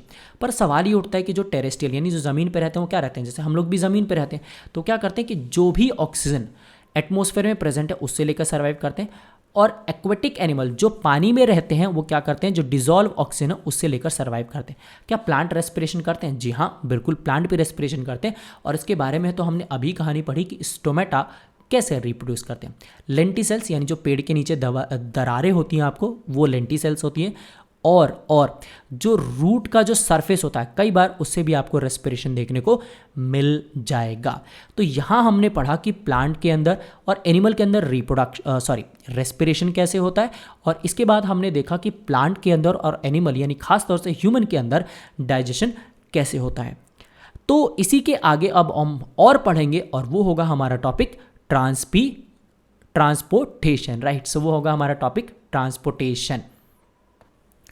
तो अब जो है हम लोग जो टॉपिक पढ़ने जा रहे हैं वो है ट्रांसपोर्टेशन, राइट। ट्रांसपोर्टेशन का मतलब होता है जब भी कोई चीज़ एक जगह से दूसरी जगह जाती है तो उसी को ट्रांसपोर्टेशन कहते हैं, राइट। ट्रांसपोर्टेशन। अगर हम वही ह्यूमंस की अगर हम लोग बात करते हैं तो ह्यूमंस में क्या होता है कि ह्यूमंस के अंदर बहुत सारी चीज़ें ट्रांसपोर्ट करनी होती है, जैसे फूड ट्रांसपोर्ट करना होता है, ऑक्सीजन ट्रांसपोर्ट करना होता है, कार्बन डाइऑक्साइड, वेस्ट मटेरियल, सारी चीज़ें क्या होती हैं एक्चुअली में उनको भी ट्रांसपोर्ट करना होता है। तो ये बहुत ही ज़्यादा कॉम्प्लेक्स मैकेनिज्म है और इसको हमें ट्रांसपोर्टेशन के लिए कोई ना कोई एक ऐसा ज़रूर इंपॉर्टेंट सिस्टम चाहिए। तो वो हमारे लिए है, हमारी बॉडी में, वो है सर्कुलेटरी सिस्टम। तो ह्यूमंस के अंदर एक सर्कुलेटरी सिस्टम है, जो भी चाहे यूज़फुल चीज़ें हों या वेस्ट मटेरियल हो, एक पार्ट से दूसरे बॉडी पार्ट तक पहुंचाना हो तो ये सर्कुलेटरी सिस्टम सारी चीज़ें करता है। तो अगर हम ह्यूमन के सर्कुलेटरी सिस्टम को अगर हम देखेंगे तो हमें पता चलेगा कि एक पंपिंग ऑर्गन है जो कि है हार्ट, इसके अलावा आर्टरीज और वेन्स जो कि है एक ब्लड वेसल्स, और इसके अलावा क्या है ब्लड और लिम्फ, राइट। मैं आपको लिम्फ को यही बता देता हूँ कि लिम्फ क्या होता है कि येलोइश कलर का फ्लूइड होता है जो कि बहुत सारी चीज़ों को ट्रांसपोर्ट करने में हेल्प करता है। हम इसके बारे में ज़्यादा डिटेल नहीं पढ़ेंगे, राइट। बस हम इतना पढ़ लेंगे कि हमारा काम हो जाता है। येलोइश कलर का फ्लूइड होता है जो कि बॉडी में बहुत सारी चीज़ों को ट्रांसपोर्ट करने में हेल्प करता है। बाकी जो हमारा जो मेन टॉपिक रहेगा वो क्या रहेगा, आर्टरीज और वेन्स के बारे में हम और हार्ट के बारे में बहुत डिटेल्स में पढ़ेंगे। तो सबसे पहले मैं आपको बता देता हूँ आर्टरीज और वेन्स की कहानी, राइट। आर्टरीज और वेन्स की कहानी हम लोग देख लेते हैं और उसके बाद जो है मैं आपको बताऊँगा कि इनके बीच में डिफरेंस क्या है, फिर हार्ट के ऊपर हम लोग दोबारा आएंगे जो आप यहाँ पे देख सकते हैं, राइट। सो सबसे पहले हम लोग, मैंने बताया कि आर्टरीज, तो देखिए, तो आर्टरीज की जब भी हम बात करेंगे यानी ब्लड वेसल का मतलब होता है कि जो एक्चुअली में ब्लड का ट्रांसपोर्ट करती हैं। ध्यान रखिए कि नर्व सप्लाई और ब्लड सप्लाई अलग होती हैं। ये blood supply, mainly blood supply की अगर हम बात करें तो होती हैं यहाँ पर क्या होती हैं, आर्टरीज और वेन्स, राइट। आर्टरीज और वेन्स, तो मैं आपको बता दूं कि आर्टरीज वो चीज़ें होती हैं जो ऑक्सीजनेटेड ब्लड कैरी करते हैं। ध्यान रखिए कि मैं बोल रहा हूँ ऑक्सीजनेटेड ब्लड, क्योंकि इसी के बेसिस पर जो मैं आपको हार्ट पढ़ाऊंगा तभी समझ में आएगा। तो एक बात समझ लेना है कि आर्टरीज जो होती हैं वो क्या करती हैं, ऑक्सीजनेटेड ब्लड कैरी करती है। कहाँ से, हार्ट से लेकर क्या होता है डिफरेंट बॉडी पार्ट्स तक। तो यहाँ से क्या होता है from heart to the different body parts. पर एक एक्सेप्शन है पल्मोनरी आर्टरी, जिसके बारे में अभी हम हार्ट वाले डायग्राम में बात करेंगे। इसके अलावा क्या होता है वेन्स जो होती हैं वो डीऑक्सीनेटेड ब्लड कैरी करती है। कहाँ से, डिफरेंट बॉडी पार्ट से दोबारा हार्ट तक, यानी बॉडी पार्ट से हार्ट तक। और इसमें भी एक एक्सेप्शन है जो कि है पल्मोनरी वेन, हमारा क्या है एक्सेप्शन है। तो एक बात आपको क्लियर होनी चाहिए कि आर्टरीज ऑक्सीजनेटेड ब्लड और वेन्स जो है वो क्या करती हैं, डीऑक्सीनेटेड ब्लड को कैरी करती हैं, राइट। इसके अलावा क्या होता है, इनको हम डिस्ट्रीब्यूटिंग वेसल्स भी बोलते हैं। डिस्ट्रीब्यूटिंग क्यों, क्योंकि पूरी बॉडी में फैलती जाती हैं और सबको ऑक्सीजनेटेड ब्लड सप्लाई करती हैं। इनको हम कलेक्टिंग वेसल्स भी बोलते हैं। कलेक्टिंग वेसल्स का मतलब है जितना भी डीऑक्सीनेटेड ब्लड होगा सब जगह से कलेक्ट करके वापस लेके आएंगी। ये बहुत ज़्यादा थिक होती हैं और इलास्टिक भी होती हैं। ये थिन और लेस इलास्टिक होती हैं। इसके अलावा अगर हम इस पॉइंट की बात करें तो डीप सीटेड, यानी हमारे जो स्किन है उसके काफ़ी ज़्यादा नीचे पाई जाएगी और ये सुपरफिशियल यानी ऊपर की तरफ ही यहाँ पर जो होती हैं पाई जाती हैं as compare to the arteries, right. अब एक इंपॉर्टेंट बात आपको बताता हूँ, जैसे आपने देखा कि ये थिक होती है, राइट, यहाँ पे थिक, और आपने यहाँ पे देखा क्या होती है, थिन। थिक होने के पीछे इसलिए होता है क्योंकि आर्टरीज जो होती हैं स्टूडेंट्स, जो आर्टरीज होती हैं उसमें क्या होता है, बहुत ज़्यादा हाई प्रेशर होता है। क्या होता है, बहुत ज़्यादा हाई प्रेशर होता है। अब हाई प्रेशर होने की वजह से क्या होता है कि वो बर्स्ट ना हो जाए, इसलिए उनको थिक बनाया जाता है। दूसरी बात क्या होता है, जो सबसे इंपॉर्टेंट बात आपको ध्यान रखनी कि आर्टरीज में कोई वैल्व्स नहीं होती, कोई भी वैल्व्स प्रेजेंट नहीं होती। वहीं पर अगर मैं वेन्स की बात करूं तो वेन्स के अंदर क्या होता है, लो प्रेशर होता है। क्या होता है, लो प्रेशर। अब प्रेशर लो है यहाँ पर, राइट। तो जैसे अगर पाइप से अगर आप पानी भेज रहे हैं जिसमें प्रेशर ही कम है तो पानी दोबारा वापस आ सकता है ना, तो उसको रोकने के लिए वेन्स में क्या होता है, यहाँ पर वैल्व्स प्रेजेंट होती हैं, राइट। तो आर्टरीज वो होती हैं जो ऑक्सीजनेटेड ब्लड कैरी करती हैं हार्ट से बॉडी पार्ट तक। पल्मोनरी आर्टरी एक्सेप्शन है। वहीं पर अगर मैं वेन्स की बात करता तो वेन्स डीऑक्सीजनेटेड ब्लड कैरी करती हैं बॉडी पार्ट से हार्ट तक। पल्मोनरी वेन इसका एक्सेप्शन है। और इसके बाद इंपॉर्टेंट ध्यान रखना है कि इसमें हाई प्रेशर होता है आर्टरीज में, और आर्टरीज जो होती हैं इसके अंदर कोई वैल्व्स प्रेजेंट नहीं होता। इसके अलावा वेन्स के अंदर लो प्रेशर और इनके अंदर वैल्व्स जो होते हैं वो होते हैं, यानी वैल्व्स के प्रेजेंट होते हैं। बाकी सारे पॉइंट भी आप यहाँ पे देख सकते हैं। अब आते हैं जो हमारा मेन जो ऑर्गन है वो है हार्ट, राइट, वो है हार्ट। हार्ट के बारे में। फिर उसके बाद आपको ब्लड के बारे में भी मैं बताऊंगा। देखिए, तो मैंने आपको यहाँ पे जैसे मैंने बताया कि हमारा जो सर्कुलेटरी सिस्टम जो होता है वो हार्ट और उसके बाद आर्टरीज, वेन्स के बारे में हम लोग पढ़ेंगे। तो सबसे पहले हार्ट के बारे में बात कर लेते हैं। तो हार्ट एक हमारा मस्कुलर ऑर्गन है जिसका काम होता है ब्लड को पंप करना, ब्लड को पंप करना, राइट। अब एक सिचुएशन आपके सामने स्क्रीन पे दिख रही होगी जहां पर आप देखेंगे कि एक सिंप्लीफाइड डायग्राम बनाया गया है हार्ट का। अभी जो बुक में डायग्राम दे रखा है उसको भी आपको एक्सप्लेन कर दूँ। तो सबसे पहले ऊपर जो होता है आपको यहाँ पे दिख रहा होगा, जो ऊपर जो है हमारे यहाँ पर क्या होगा, लंग्स आपको दिखाई दे रहे हैं, यानी ऊपर की तरफ जो है हमें यहाँ पर क्या दिखाई देंगे, लंग्स। अब लंग्स वहाँ पर हैं, यानी उसमें से क्या होगा कि ऑक्सीजन वाला ब्लड आएगा। अब ऑक्सीजन वाला जो ब्लड होगा वो यहाँ से ट्रैवल करते हुआ आएगा और पल्मोनरी वेन, याद होगा आपको मैंने एक्सेप्शन बताया था कि वेन का तो काम होता है डीऑक्सीनेटेड ब्लड, पर यहाँ पर पल्मोनरी वेन जो होती है वो ऑक्सीनेटेड ब्लड लेके आती है, जो कि क्या होता है यहाँ पर, जो कि क्या होता है यहाँ पर ऑक्सीनेटेड ब्लड कैरी करती है। पर नॉर्मली क्या होता है वेन का काम, डीऑक्सीनेटेड ब्लड को कैरी करना। तो लंग्स से अब ऑक्सीजन वाला ब्लड जो होगा वो कहां पर आएगा, पल्मोनरी वेन से होते हुए लेफ्ट एट्रिया में जो ब्लड होगा वो आ जाएगा, वो आ गया है लेफ्ट एट्रिया में। अब लेफ्ट एट्रिया जो होगा कॉन्ट्रैक्ट करेगा और ब्लड जो होगा वो नीचे की तरफ आ जाएगा, ब्लड जो होगा वो कहां पे आ जाएगा, नीचे की तरफ यहां पर आ जाएगा। और उसके बाद क्या हो जाएगा, यहां पर दोबारा लेफ्ट वेंट्रिकल जब कॉन्ट्रैक्ट करेगा तो लेफ्ट वेंट्रिकल से एक आर्टरी निकलती है जिसको हम लोग बोलते हैं अरोटा, और अरोटा जो होता है वो क्या होता है, लार्जेस्ट आर्टरी, लार्जेस्ट आर्टरी होती है ह्यूमंस के अंदर, वो क्या होती है, लार्जेस्ट आर्टरी। तो पहले क्या हुआ, लंग्स, लंग्स में ऑक्सीजनेटेड ब्लड मिला, पल्मोनरी वेन जो हुई वो क्या हुआ, ऑक्सीजनेटेड ब्लड लेके आई, लेफ्ट एट्रियम में गया, लेफ्ट एट्रियम में कॉन्ट्रैक्ट करा, कॉन्ट्रैक्ट के बाद एट्रियम से लेफ्ट वेंट्रिकल। अब यहाँ पर क्या होता है, एक वाल्व होता है जिसको हम बोलते हैं बायकस्पिड वाल्व बोलते हैं। अच्छा, बायकस्पिड वाल्व का मतलब है कि दो, जैसे ऐसे कुछ रहेगा कि जो ऊपर और खुलता और बंद होता रहेगा। लेफ्ट वेंट्रिकल के बाद मेन अरोटा रहेगा, अरोटा क्या होगा, ऑक्सीजनेटेड ब्लड बॉडी ऑर्गन्स को दे देगा, यानी ये क्या दे देगा, यहाँ पर बोलेगा ऑक्सीजन ले लो और इनको बदले में इनको क्या मिल जाता है यहाँ से, CO2। अब CO2 जो होगा यहाँ से क्या होगा, मेन वेन, सो जो होगा वो वेन कौन सी होगी, यहाँ से जो होगा वो चलते चलते चलते ऊपर जाएगा और उसके बाद कहाँ पर जाएगा, राइट वेन, राइट एट्रियम में। राइट एट्रियम में आने से पहले मैं आपको बता दूं कि एक्चुअली में ये डायरेक्टली राइट एट्रियम में नहीं आता, बल्कि यहाँ पर जो एक और जो स्ट्रक्चर रहता है जिसको हम बोलते हैं vena cava, right, vena cava. तो मैं यहाँ पर लिखता हूँ वेना केवा। तो वेना केवा दो तरह होता है, दो हिस्सों में यहाँ पे, नहीं कहने का मतलब दो ओपनिंग्स यहाँ पर होती है, सुपीरियर और inferior vena cava. Superior body के ऊपर वाले हिस्से से ब्लड लेके आता है डीऑक्सीनेटेड, इन्फीरियर वाला बॉडी के नीचे के हिस्से से यानी डीऑक्सीनेटेड ब्लड लेके आएगा। फिर ब्लड जो होगा वो कहाँ पर होगा, राइट आर्ट्रियम, राइट एट्रियम में आएगा। राइट वेंट्रिकल के बाद यहाँ पर जो आपको एरो दिख रहा है वहाँ पर क्या होगा, ट्राइकस्पिड वाल्व होगा, ट्राइकस्पिड वाल्व होगा, यानी तीन ट्राइकस्पिड वाल्व। जैसे मैंने दो इधर लगाया तो एक और इधर होगा जो कि खुलते और बंद होते होंगे। इसके बाद क्या होगा, राइट वेंट्रिकल, राइट वेंट्रिकल से ब्लड जो होगा दोबारा अगेन पल्मोनरी आर्टरी दोबारा उसके लिए लंग्स ऑक्सीजनेशन के लिए लेके जाएगी, राइट, यहाँ पर लेके जाएगी यहाँ पर। तो अब आप यहाँ पे देख सकते हैं कि किस तरीके से ब्लड का सर्कुलेशन हुआ। सिंपल भाषा में मैंने आपको बता दिया, लंग से पल्मोनरी वेन ऑक्सीजनेटेड ब्लड लेके आएगी, लेफ्ट वेंट्रिकल के बाद बाइकस्पिड वाल्व के बाद लेफ्ट वेंट्रिकल, पहले लेफ्ट एट्रिया के बाद बाइकस्पिड वाल्व, फिर लेफ्ट वेंट्रिकल, उसके बाद अरोटा पूरे बॉडी पार्ट्स में क्या करेगा, ऑक्सीजनेटेड ब्लड देगा और बदले में CO2 ब्लड लेके यहाँ से सुपीरियर और इंफीरियर वेना केवा से होते हुए वो कहाँ से लेके आएगा, राइट एट्रियम के बाद ट्राइकस्पिड वाल्व मिलेगा, ट्राइकस्पिड वाल्व के बाद राइट वेंट्रिकल से दोबारा आप देखेंगे जो ब्लड होगा वो पल्मोनरी आर्टरी में चला जाएगा। क्योंकि हार्ट में ब्लड दो बार पास आउट हो रहा है, इसी वजह से इस फिनोमेना को हम लोग क्या बोलते हैं, डबल सर्कुलेशन भी बोलते हैं, डबल सर्कुलेशन भी हम लोग इसको बोलते हैं, डबल सर्कुलेशन, क्योंकि ब्लड जो होता है हार्ट से दो बार पार्ट्स जाता है।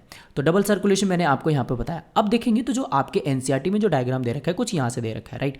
तो अगर आपको दिख रहा होगा यहाँ से, तो आप देखेंगे कि जो पल्मोनरी वेन है वो क्या लेके आ रही है, ऑक्सीजनेटेड ब्लड, यहाँ से ऑक्सीजनेटेड ब्लड आ रहा है, right. Let me select some other colour, right. So यहाँ पर क्या देखेंगे कि जो है ऑक्सीजनेटेड ब्लड, राइट।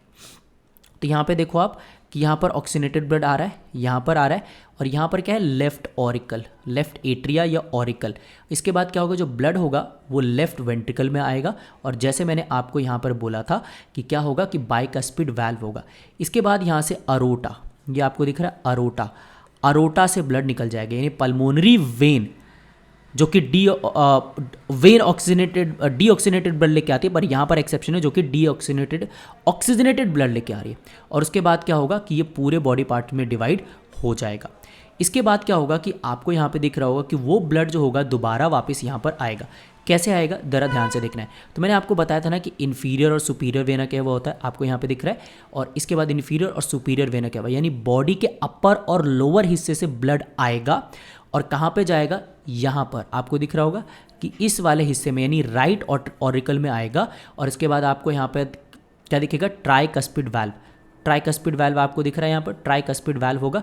फिर ब्लड जो होगा दोबारा यहाँ से क्या होगा, पल्मोनरी आर्टरी के थ्रू दोबारा से बॉडी से बाहर चला जाएगा, और इसी वजह से दोबारा ऑक्सीजन के लिए चला जाएगा, और यही साइकिल रिपीट होती रहेगी।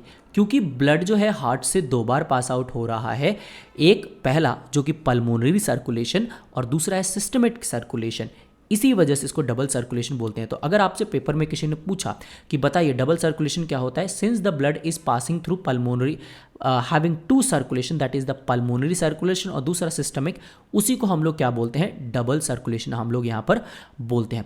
अच्छा, एक चीज़ आपको ध्यान रखना है कि पल्मोनरी का मतलब जब भी वर्ड होता है वो क्या होता है कि लंग से रिलेटेड हम लोग कुछ इस्तेमाल कर रहे हैं, और सिस्टमिक का मतलब है जो ब्लड और मतलब क्या है कि हार्ट और जो रेस्ट ऑफ द बॉडी के बीच में है, उसी को हम लोग क्या बोलते हैं यहाँ पर, सिस्टमिक सर्कुलेशन। तो डबल सर्कुलेशन हो गया।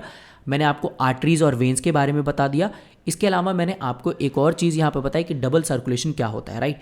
अब यहाँ पर क्या होता है, जो मेन है ब्लड ही तो सारी चीज़ ट्रांसपोर्ट कर रहा है। तो अब ब्लड जब सारी चीज़ ट्रांसपोर्ट कर रहा है तो उसमें क्या होता है, तो ब्लड के अंदर बेसिकली क्या होता है कि दो तरह के कंपोनेंट देखने को मिलेंगे। एक तो लिक्विड वाला पोर्शन, या जो ग्रैनुलर लिखा है तो इसको आप बोल सकते हैं कि जो सॉलिड पोर्शन होता है वो। अब यहाँ पर क्या होता है कि लिक्विड कंटेंट यानी जो प्लाज्मा होता है, जैसे अगर हम ब्लड को डिवाइड करेंगे तो जो प्लाज्मा होगा वो 55% होगा, प्लाज्मा जो होगा 55% यहाँ पर होगा, और जो 45% जो होगा हमको ब्लड कॉर्पुसेल्स या फिर सॉलिड वाला कंपोनेंट देखने को मिलेगा। जैसे कि हमने बात करा प्लाज्मा क्या होता है, येलो कलर का फ्लूइड होता है जिसमें 90% वाटर होता है और 10% ऑर्गेनिक सब्सटेंसेज जैसे प्लाज्मा हो गया, प्रोटीन हो गया, या एल्बुमिन, ग्लोबुमिन, या फिर कोई मिनरल्स या आयरन्स हो सकते हैं। इसके बाद आते हैं हम जो सॉलिड वाला कंपोनेंट है, ब्लड का जो सॉलिड कंपोनेंट है, एक्चुअली में वो क्या है, आरबीसी। आरबीसी की फुल फॉर्म आपको पता ही है, रेड ब्लड कॉर्प्यूसेल्स या रेड ब्लड सेल्स हम इसको बोल सकते हैं। अच्छा, इसका एक और दूसरा नाम होता है जिसको हम बोलते हैं इरिथ्रोसाइट्स भी हम लोग बोलते हैं, इरिथ्रोसाइट्स भी बोलते हैं। इरिथ्रोसाइट्स यानी आरबीसीज जो होते हैं उनका बड़ा इंपॉर्टेंट काम होता है कि ऑक्सीजन और कार्बन डाइऑक्साइड को कैरी करते हैं। दूसरी बात, इनके अंदर जो क्या होता है, हीमोग्लोबिन प्रेजेंट होता है, राइट। इनके अंदर क्या प्रेजेंट होता है, हीमोग्लोबिन। अच्छा, इस हीमोग्लोबिन का काम क्या होता है कि जो ऑक्सीजन आया है उसके साथ जुड़कर ऑक्सी हीमोग्लोबिन बना देते हैं, यानी जो ऑक्सीजन इसके साथ जुड़ जाता है तो ये क्या बना देते हैं, ऑक्सी हीमोग्लोबिन बना देते हैं, जो पूरी बॉडी पार्ट्स में ट्रांसपोर्ट होके जाता है। और यही आरबीसीज है जो हमारे ब्लड को क्या करता है, impart red colour to our blood, यानी हमारे ब्लड को रेड कलर भी देता है। इसके अलावा क्या होता है, डब्ल्यूबीसीज का जो दूसरा नाम होता है वो क्या होता है, ल्यूकोसाइट्स। क्योंकि वाइट कलर के हैं तो ल्यूको का मतलब होता है वाइट कलर, तो ल्यूकोसाइट्स होते हैं। अब ये जो ल्यूकोसाइट्स जो होते हैं वो क्या करते हैं, हमारी बॉडी को क्या करते हैं, डिफेंस मैकेनिज्म से प्रोवाइड करते हैं। यानी कोई जर्म्स या कोई इन्फेक्शन हमारी बॉडी में हो गया तो उससे ये फाइट करेंगे, और जब लड़ते हैं तो उसके लिए चाहिए होता है हम हथियार, तो इनके हथियार होते हैं एंटीबॉडीज। इसके बाद आते हैं ब्लड प्लेटलेट्स, यानी प्लेटलेट्स का काम होता है कि अगर हमें कहीं कट लग गया है तो ब्लड को क्लॉट करवाने में यह हमारी हेल्प भी करते हैं। तो ये तो था हमारा ब्लड का कॉम्पोजिशन के बारे में, राइट। अब एक चीज़ जो यहाँ पर आपकी मिसिंग है वो है कैपिलरीज, राइट। अब कैपिलरीज क्या होती हैं, तो मैं आपको बता दूं, कैपिलरीज का मतलब होता है एक ऐसा जंक्शन जहां पर एक तरफ आर्टरी और दूसरी तरफ वेन मिलती है, जहां पर एक्सचेंज होता है मटेरियल को, उसी को बोलते हैं कैपिलरीज। ध्यान रखिए, कैपिलरीज का अभी जब मैं एक्सक्रीशन आपको बताऊंगा तो उसमें ये यहाँ पर यूज होगा, तो वो हो जाती है हमारी, क्या हो जाती है, कैपिलरीज। तो आपने देखा कि ह्यूमंस के अंदर ट्रांसपोर्टेशन कैसा होता है, ह्यूमन के अंदर oxygen, carbon dioxide, waste material, useful चीज़ें ब्लड से ट्रांसपोर्ट होती हैं। ब्लड में 3 चीज़ें होती हैं, राइट, मेनली जो आपका जो हम पढ़ रहे हैं, एक तो क्या होगा आपका प्लाज्मा तो है ही है, इसके बाद आरबीसीज, प्लेटलेट्स और डब्ल्यूबीसीज भी प्रेजेंट होते हैं।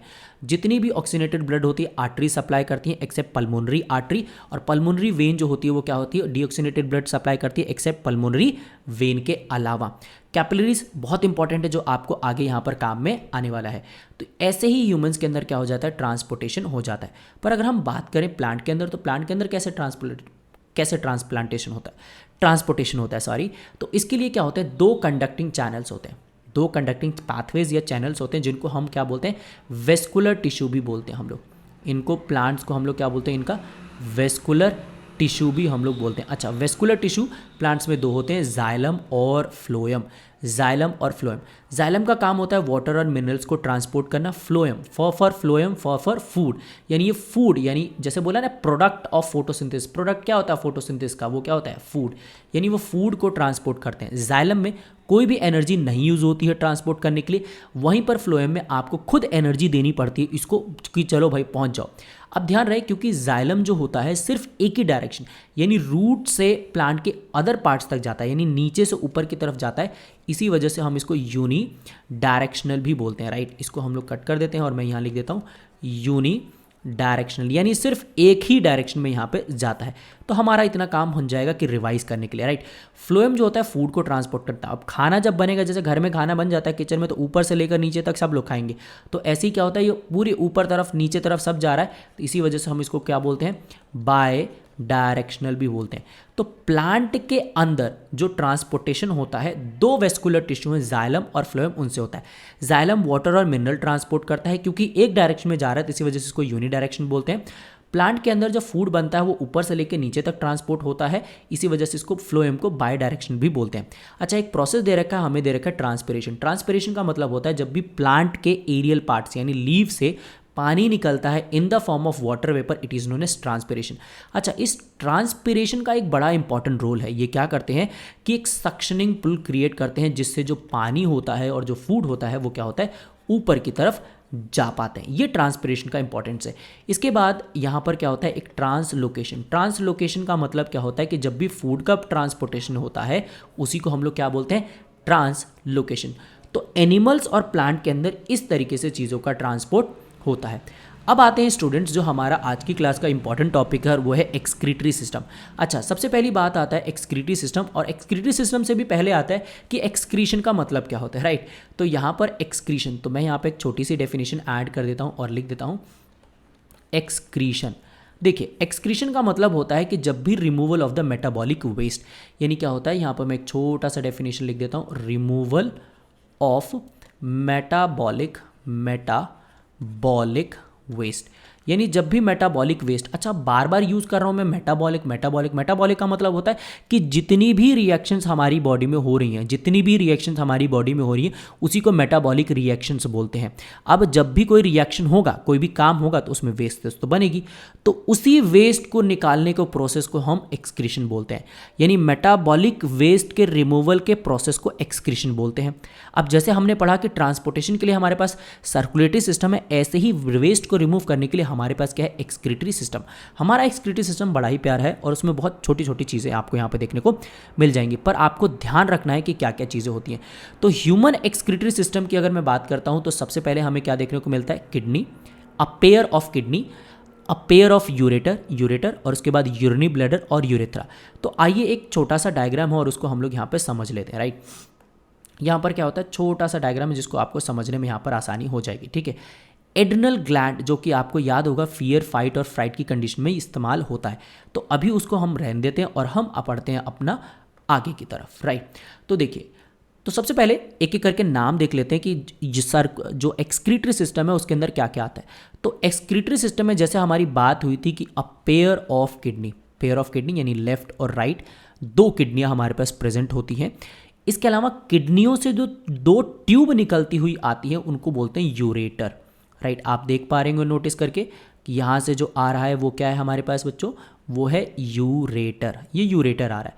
यूरेटर जो होता है एक बैग लाइक स्ट्रक्चर में आके निकलता है जिसको बोलते हैं यूरिनरी ब्लैडर, और यूरिनरी ब्लैडर के बाद हमारे पास जो नेक्स्ट स्ट्रक्चर है वो क्या है, यूरेथ्रा। वो क्या है, यूरेथ्रा। आपने 4 नाम देखे कि ह्यूमंस के एक्सक्रीटरी सिस्टम में क्या होता है, किडनी आता है, यूरेटर आता है, यूरिनरी ब्लैडर और यूरेथ्रा। तो सबसे पहली बात हम लोग बात कर लेते हैं किडनी के बारे में। तो किडनी के बारे में जैसे मैंने बोला ही कि किडनी हमारी बॉडी से पॉइजनस सब्सटेंसेस जैसे कि यूरिया और भी वेस्ट, सॉल्ट और बहुत सारे पानी यानी एक्स्ट्रा वाटर है उसको भी रिमूव करना। अब हमारी बॉडी से जब ये एक्स्ट्रा वाटर हमारे ब्लड से फिल्टर आउट होके निकलता है तो उसको एक येलोइश कलर का लिक्विड निकलता है जिसको बोलते हैं यूरिन। तो कुल मिला के किडनी का काम होता है कि ब्लड को फिल्टर करके यूरिन बना देना। अब यूरेटर, राइट, अब बात आती है यूरेटर की, राइट। सो मैं इसको कर लेता हूँ थोड़ा सा बड़ा, राइट, और ये हो गया हमारे पास पूरा साइज, राइट। सो जैसे मैं आपको यहाँ पे बता रहा था, राइट, सो ये ले लिया, ओके।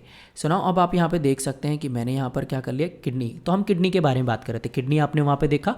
तो किडनी का काम होता है पॉइजनस वेस्ट को रिमूव करके यूरिन को बना देना, येलो कलर का फ्लूइड।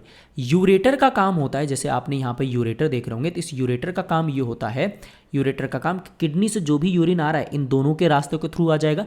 यूरिनरी ब्लैडर में यूरिन जो होगा इकट्ठा होगा, यहाँ यूरिन इकट्ठा होगा और उसके बाद क्या होगा, कुछ टाइम बाद जब हमें यूरिन पास आउट करने की फीलिंग आएगी तो हम यूरेथ्रा के थ्रू बॉडी से बाहर पास आउट कर लेंगे। तो एक बार देख लेते हैं हमने क्या लिखा। यूरेटर का मतलब होता है कि ये यूरिन को कैरी करता है किडनी से कहाँ पर, यूरिनरी ब्लैडर तक। इसके बाद हमने क्या देखा कि जो यूरिनरी ब्लैडर होता है वो मस्कुलर एक sac like structure, sac like मतलब एक थैलेनुमा स्ट्रक्चर होता है जो कि यूरिन को स्टोर करता है।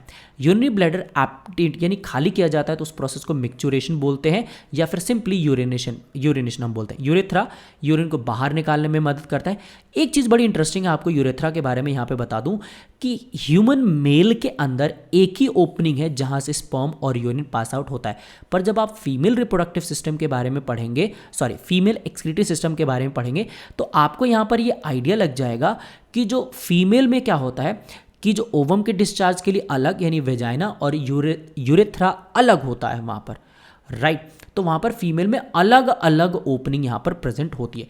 तो अब आते हैं दोबारा हमारा यहाँ पर जो हमारा जो डायग्राम था, राइट। अच्छा, तो आपने यहाँ पे देख लिया कि क्या क्या मेन चीज़ें होती हैं यहाँ पर, राइट, मेन चीज़ें होती हैं। इसके अलावा अब आपको कुछ और चीज़ें ध्यान रखनी। रीनल आर्टरी, अच्छा, रीनल आर्टरी जो होती है वो क्या करती है कि जो ब्लड जो कि इम्प्योर ब्लड है उसको लेके आती है। जो रीनल आर्टरी जो होती है वो क्या करती है, इम्प्योर ब्लड लेके आती है जिसको फिल्टर करना है। इम्प्योर ब्लड लेके आती है जिसको क्या करना था, इम्प्योर ब्लड जिसको फिल्टर करना है। रीनल वेन जो होती है वो क्या करती है, जो प्योर ब्लड होता है, प्योर ब्लड यानी जो हमने जिसको फिल्टर किया हुआ है वो वाला ब्लड वापस लेके जाती है, राइट। इसके अलावा और भी चीज़ें हैं पर अभी वो हमारे काम की नहीं है, बस हाँ आप उनके बारे में समझना चाहते हैं तो आप मेरे से बोल दीजिए, मैं उसके बारे में भी आपको बहुत डिटेल में हम लोग इसके बारे में बात कर लेंगे। पर ये वन शॉट वीडियो तो थोड़ा थोड़ा इसमें पढ़ेंगे और अच्छे से कि कंप्लीट हो जाए हमारा, राइट। अब आते हैं कि नेक्स्ट जो चीज़ है, अब आप ये सोच रहे होंगे कि ये क्या चीज़ है, राइट। सो भाई मैं आपको ये बता दूं कि जो आप ये डायग्राम देख रहे हैं ये डायग्राम है नेफ्रॉन का।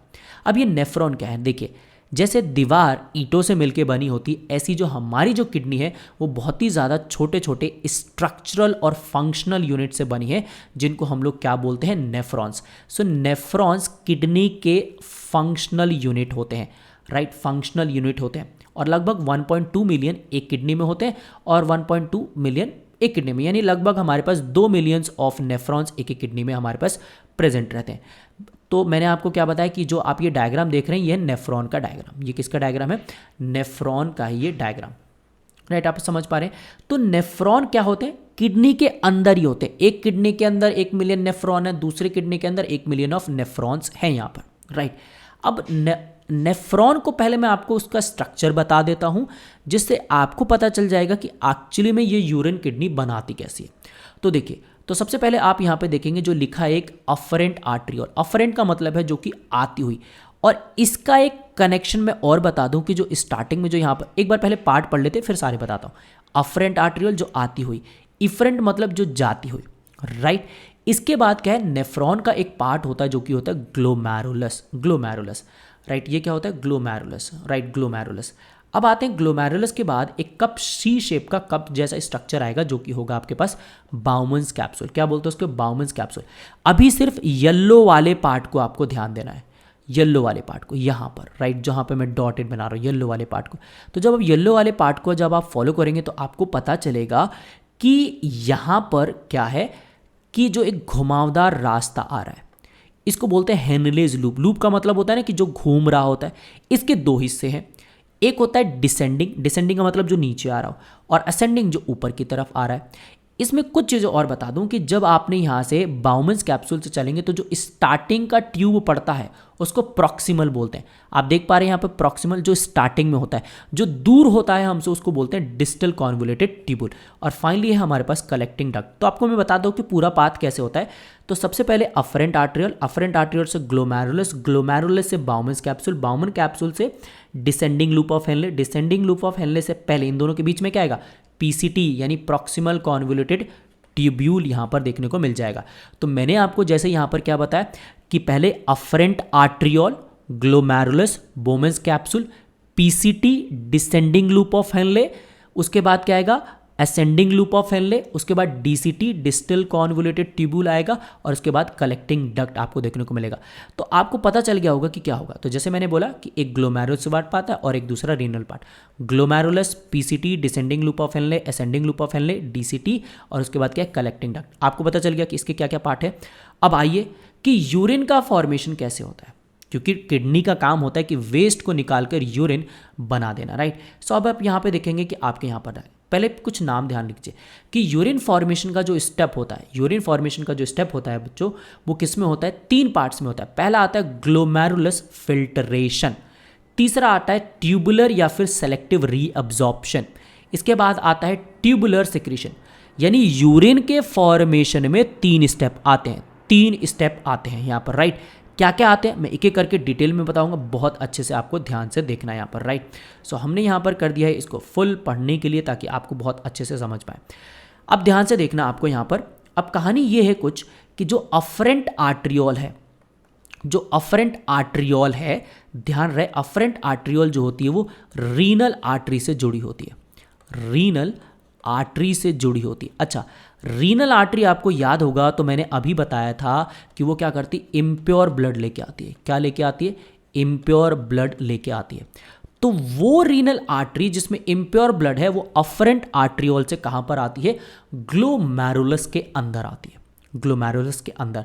अब पहला जो मैं पार्ट आपको बता रहा हूं, जैसे मैंने आपको यहां पे बताया था कि पहला क्या होता है, ग्लोमेरुलस फिल्ट्रेशन, ग्लोमेरुलस फिल्ट्रेशन। आप यहां पे देख पा रहे हो ग्लोमेरुलस फिल्ट्रेशन। अब पहले स्टेप में क्या होगा कि देखिए, अगर आप यहां से एक चीज नोटिस करेंगे तो ये वाली जो अफरेंट आर्ट्रियोल है ये काफी क्या है, इसका जो साइज है वो थोड़ा सा मोटा है, यानी डायमीटर इसका बड़ा है और इसका डायमीटर क्या है, पतला। तो ब्लड तो आ रहा है पतले रास्ते से, मोटे रास्ते से, यानी जिसमें जगह ज़्यादा, डायमीटर ज़्यादा है, और जा रहा है पतले रास्ते से, तो प्रेशर बढ़ जाएगा। अब जब प्रेशर बढ़ जाएगा तो ये जो रेड कलर की आप पाइपें देख रहे हैं ना, राइट कलर की, यानी जो अफरेंट आर्ट्रियोल है, इसमें से कुछ चीज़ें इधर आ जाएंगी, इसमें से कुछ चीज़ें इधर आ जाएंगी। क्यों? क्योंकि प्रेशर ही ज़्यादा था। और क्या क्या चीज़ें आएंगी, जैसे हमने यहाँ पर क्या लिखा है कि जितने भी छोटे छोटे मॉलिक्यूल्स होंगे, जैसे कि पानी, water molecules, glucose, amino acid और भी चीज़ें जो चूंकि छोटी छोटी हैं वो सारी क्या हो जाएंगी, यानी पानी आ गया इसके अंदर, अमीनो एसिड आ गया, और भी इनऑर्गेनिक सेल्ट इसमें, सॉल्ट जो है इसमें आ गए। इतना आपको समझ में आया। इसके बाद अब ये जो सारी चीज़ें होंगी ये इसके अंदर ट्रैवल करेंगी, राइट। ट्रैवल करती हुई आप देख रहे हैं यहाँ पर जो मैंने आपको येलो कलर का पार्ट बताया था कि अब ये बाउमन्स कैप्सूल में आ चुकी है। अब बाउमन्स कैप्सूल से ये क्या हो रही है, ट्रैवल करते हुए यहाँ पर आ रही है, ट्रैवल करते हुए आ रही है यहाँ पर, जो आपको रेड कलर के डॉट स्ट्रक्चर आपको दिखाई दे रहे होंगे। अच्छा, ये जो रीनल आर्टरी है इसी ने अपने आप को दोबारा से अफरेंट आर्ट्रियोल बनाया, और जो हमारा पार्ट था नेफ्रॉन का येलो वाला, जिसमें हम loop of Henley, PCT, DCT था, उनके आसपास ये घूमती रहेगी। तो अब क्या होगा, पहला स्टेप क्या हो गया, पहला स्टेप क्या हो गया, हमने देखा कि जो भी ग्लोमेरुलस में था वो सारा बाउमन्स कैप्सूल में आ गया। प्रेशर की वजह से ज़्यादातर स्मॉल मॉलिक्यूल्स है और बड़े मॉलिक्यूल्स वहीं रह गए।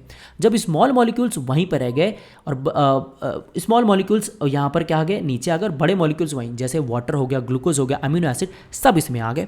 और आपको याद होगा कि ये तो बड़े काम की चीज़ है, ग्लूकोज, अमीनो एसिड, वाटर, ये तो चाहिए ही चाहिए हमें। तो अब होगा क्या कि जो आप ये रेड कलर का देख रहे हैं ना, यानी येलो वाले में से चीज़ें क्या है, येलो वाले में ही तो हमारा क्या आ गया था, येलो वाले चीज़ों में क्या आ गया था, अमीनो एसिड्स आ गए थे, आपका ग्लूकोज आ गया था, और ग्लूकोज आ गया था, और भी चीज़ें यहाँ पर वापस आ गई थी येलो वाले में। अब येलो वाले में से क्या होगा, ये तो काम की चीज़ें हैं, हमें चाहिए, तो इसका मतलब है कि येलो वाले में से दोबारा इसी में चली जाएंगे। इसी को बोलते हैं सेलेक्टिव रीऑब्जॉर्प्शन। यानी जो येलो वाला पार्ट क्या है हमारा, नेफ्रॉन का पार्ट है, राइट। तो नेफ्रॉन में जो यहाँ से हाई प्रेशर के कारण यहाँ पे चली गई थी, अब क्या होगा वहाँ से कि ये दोबारा जो इफरेंट आर्ट्रियोल का रेड वाला पोर्शन देख रहे हैं आप, चलता हुआ इसी में दोबारा चला जाएगा। इसी को सेलेक्टिव रीऑब्जॉर्प्शन, यानी येलो वाले में से रेड में चला गया, यानी नेफ्रॉन में से दोबारा आर्टरी में चला गया, नेफ्रॉन से आर्टरी में चला गया। अब क्योंकि कुछ चीज़ें ही उसमें से सेलेक्ट की जा रही हैं, इस येलो वाले पोर्शन में से कुछ चीज़ें ही आ रही हैं, इसी वजह से इसको सेलेक्टिव रीऑब्जॉर्प्शन भी बोलते हैं। अब सेलेक्टिव रीऑब्जॉर्प्शन के कारण क्या होगा, अब इसमें क्या होगा, ज़्यादातर 99% सारी चीज़ें ऑब्जॉर्ब कर ली जाएंगी, बचेगा 1%। अब इसके बाद क्या होगा, आप देखेंगे कि इसके अंदर यहाँ पर क्या है, यहाँ पर क्या होंगी, अलग से आपको मैं दिखाने की कोशिश करूँगा कि ब्लू कलर की यहाँ पर आप क्या होंगी, ब्लू कलर की क्या होंगी, कैपिलरीज। ये आपकी आर्टरीज थी ना, अब यहाँ से क्या होगा, वेन्स होंगी, वेन्स। और यही वेन्स जो होंगी बाद में जाके होंगे क्या होंगी कि ये किससे जुड़ जाएंगी, ये जुड़ जाएंगी रीनल वेन से, रीनल वेन से। अब ये रीनल वेन जो होगी ये क्या करेगी, दोबारा कहाँ ब्लड को भेज देगी, हार्ट के पास भेज देगी, राइट। और दोबारा वहीं से क्या होगा, फिर वो पंप करके दे दिया जाएगा। पर अभी कहानी दोस्त मेरे बाकी है। लास्ट का मतलब है ट्यूबुलर सिक्रेशन। ट्यूबुलर सिक्रेशन का मतलब होता है कि और भी जो कोई वेस्ट था ब्लड के अंदर वो निकाल के फेंक दिया जाएगा, फेंका नहीं जाएगा, मतलब क्या होगा, राइट। अब एक बार कहानी दोबारा से सुनते हैं। रीनल आर्टरी अफरेंट आर्ट्रियोल के थ्रू इम्प्योर ब्लड लेके आती है, क्योंकि जो डायमीटर है अफरेंट आर्ट्रियोल का ज़्यादा होता है और इफरेंट आर्ट्रियोल का डायमीटर कम होता है, तो पानी जो ब्लड है, इम्प्योर ब्लड, वो आता हाई प्रेशर से, हाई उसमें क्या होता है, प्रेशर कम पर जाता हाई प्रेशर से। तो उस प्रेशर के कारण ग्लूकोज, अमीनो एसिड और भी इंपॉर्टेंट चीज़ें जो छोटे मॉलिक्यूल्स हैं वो अंदर आ जाते हैं, बड़े पार्टिकल्स अभी भी वहीं रह जाते हैं। अब ये सीरीज़, यानी ये वहाँ से क्या होता है, जैसे आप देखेंगे तो यहाँ पर मैं इसको ले लेता हूँ अलग कलर आपको दिखाने के लिए। तो अब यहाँ से क्या होता है, जब चीज़ें चलती आती हैं तो इसको मिलता है प्रॉक्सिमल कॉन्वोल्यूटेड ट्यूब्यूल। अब प्रॉक्सिमल ट्यूब्यूल में भी क्या होता है, वहाँ पर भी फिल्ट्रेशन चल रहा होता है। फिर उसके बाद आता है ये Henle's of loop. Henle of loop में ये क्या करता है, यहाँ से दोबारा ट्रैवल करते हुए आता है। पर जब ये ऐसा पूरा रास्ता कर रहा होता है तो जो हमने ग्रीन कलर का डॉट बनाई है, तो काम की चीज़ है ना, दोबारा इसको क्या कर दिया जाता है, इसी ब्लड में डाल दिया जाता है। और जैसे जैसे ये क्या होता है, यहाँ से पहुँचता जाता है, जैसे ये डिस्टल कॉन्वोल्यूटेड ट्यूब्यूल में जाता है, ये और ज़्यादा डिस्टल कॉन्वोल्यूटेड ट्यूब्यूल में जाके क्या होता है कि हमारा जो यूरिन फॉर्मेशन का जो तीसरा स्टेप है ट्यूबुलर सिक्रेशन, वो होता है। और वहाँ पर क्या होता है कि अगर कुछ भी इसमें से बच गया, दोबारा यहाँ क्या होगा, रेड वाली यानी इफरेंट आर्ट्रियोल में चला जाएगा, और जो बचा कुचा रहेगा कलेक्टिंग डक्ट के अंदर एज अ यूरिन के फॉर्म में क्या हो जाएगा, स्टोर। यानी फाइनली अब यूरिन बन गया। आपके साथ एक बड़ी इंटरेस्टिंग बात यहाँ पे शेयर करूंगा यहाँ पर कि जो टोटल फिल्टर होता है वो लगभग कितना होता है, 150 से 180 लीटर पर लीटर। यानी जो आपने पढ़ा ना कि जो ग्लोमेरुलस है, बाउमन्स कैप्सूल, वो जब नेफ्रॉन में आता है ना, पूरी किडनी की बात कर रहा हूँ, दोनों किडनी की मिलाकर, मेल्स में ये 180 लीटर होता है। कैन यू इमेजिन, 180 लीटर ये मेल के अंदर ऐसा होता है। और फीमेल की अगर मैं वही बात करूँ तो 150 लीटर्स होता है। कैन यू इमेजिन, यानी टोटल जो 24 घंटे के अंदर ब्लड के जो आया वो 150 लीटर फिल्ट्रेट बना, उसमें से सिर्फ 1% ही यूरिन बनता है और 99% क्या हो जाता है, रीअब्जॉर्ब हो जाता है। तो ये तो था हमारा क्या, excretion in the human beings. Humans के बीच में क्या क्या एक्सक्रीशन होता है। मेन वेस्ट क्या होता है इनका, यूरिया होता है, जिनको अलग अलग चीज़ों तरीकों से रिमूव करना होता है यहाँ पर, राइट। प्लांट के अंदर कैसे एक्सक्रीशन होता है, वेल प्लांट के अंदर जितने भी गैशियस वेस्ट होता है, जैसे कि कार्बन डाइऑक्साइड हो गया, गैशियस वेस्ट जैसे कार्बन डाइऑक्साइड और ऑक्सीजन स्टोमेटा के थ्रू निकाल दिया जाता है, राइट। स्टोमेटा थ्रू के थ्रू निकाल दिया जाता है। जितना भी एक्सेस वाटर होता है वो ट्रांसपिरेशन के थ्रू चला जाता है। ट्रांसपिरेशन का मतलब क्या होता है, कि पानी का लॉस होना from the aerial part of the plants like leaf, it is known as in the form of water vapour, it is known as the transpiration. तो ये भी हमने पढ़ा है।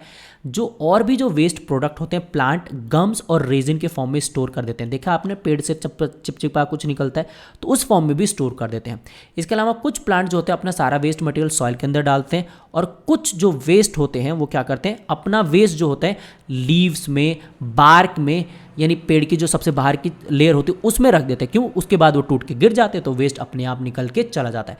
तो इस तरीके से एक्सक्रीशन होता है प्लांट के अंदर, आपको ध्यान रखने जो ऑलरेडी हाईलाइटेड वर्ड है। अब आते हैं डायलिसिस। डायलिसिस एक ऐसा प्रोसेस होता है जिसमें क्या होता है, आर्टिफिशियल तरीके से क्या होता है, ब्लड में से वेस्ट को रिमूव किया जाता है। अच्छा, अब दिक्कत ये है कि क्यों डायलिसिस ले रहे हैं, पेशेंट की दोनों की किडनियां खराब हो गई हैं, अच्छे से काम नहीं कर रही हैं। तो इसके लिए क्या किया जाता है, डायलिसिस का मैकेनिज्म लगाया जाता है। डायलिसिस में क्या होता है कि सबसे पहली बात, ये टेम्पोररी इलाज है, कभी भी किडनी का ये परमानेंट इलाज नहीं होगा किडनी के डैमेज के लिए।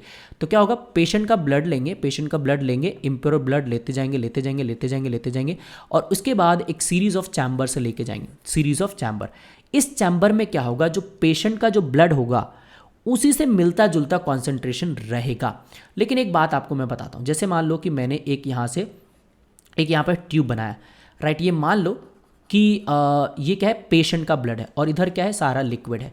तो अगर पेशेंट के ब्लड में मान लो कि कोई एक्स वेस्ट है वो ज़्यादा है, तो जो हमारे पास जो सॉल्यूशन है, जो आप यहाँ पर येलो कलर का देख रहे हो, इस वाले में क्या होगा कि एक्स का अमाउंट क्या होगा, कम होगा। एक्स का अमाउंट क्या होगा, कम होगा। तो एक्स जो होगा वो इधर आ जाएगा और जो यूजफुल चीज़ें होंगी ऐसे ही चला जाएगा। तो क्योंकि यही प्रोसेस सीरीज में लगातार चलता जाता है, इसी प्रोसेस को डायलिसिस हम लोग बोलते हैं। और आप यहाँ पे मैकेनिज्म देख सकते हैं कि कैसे यहाँ पर होता है। तो यहाँ पर देखिए क्या लिखा है कि line from the artery pump से यहाँ पर आती है, आर्टरी वाले लाइन में जोड़ देते हैं। Tubing made of selectively permeable membrane, यानी एक ऐसी ट्यूब लगी होती है जो कुछ सेलेक्टेड चीज़ों को ही अंदर या बाहर जाने देती है। जैसे मैंने एक्स लिया, अब इसके बाद क्या होगा कि यहाँ पर क्या होगा, यूज्ड डायलिसिस सॉल्यूशन, जैसे यूरिया और एक्सेस वाटर यहाँ पे सेव हो जाएगा। और इसके बाद क्या होगा, यहाँ पर फ्रेश डायलिसिस सॉल्यूशन यहाँ से जाता रहेगा और ब्लड फिल्टर आउट होकर दोबारा यहाँ पर क्या होगा कि वेन में उसके डाल दिया जाएगा, जैसे हमने रीनल वेन में यहाँ पर डाल दिया था। राइट स्टूडेंट्स, तो इसी के साथ हमारा क्या होता है, एक्सक्रीशन वाला टॉपिक भी हम लोगों ने यहाँ पर क्या कर दिया है, ख़त्म कर दिया है। तो ये पूरा चैप्टर फाइनली ख़त्म हो गया होगा। आपको शॉर्ट में मैंने समझाने की कोशिश की है। अगर आप बोलेंगे तो मैं हर एक चीज़ को, एक एक टॉपिक को डिटेल में समझा दूंगा, जिससे आपका कॉन्सेप्ट बिल्कुल क्लियर हो जाएगा। तो अभी के लिए इतना ही, नेक्स्ट क्लास में एक नए टॉपिक के साथ मिलूंगा आपको। सो बाय एवरीवन।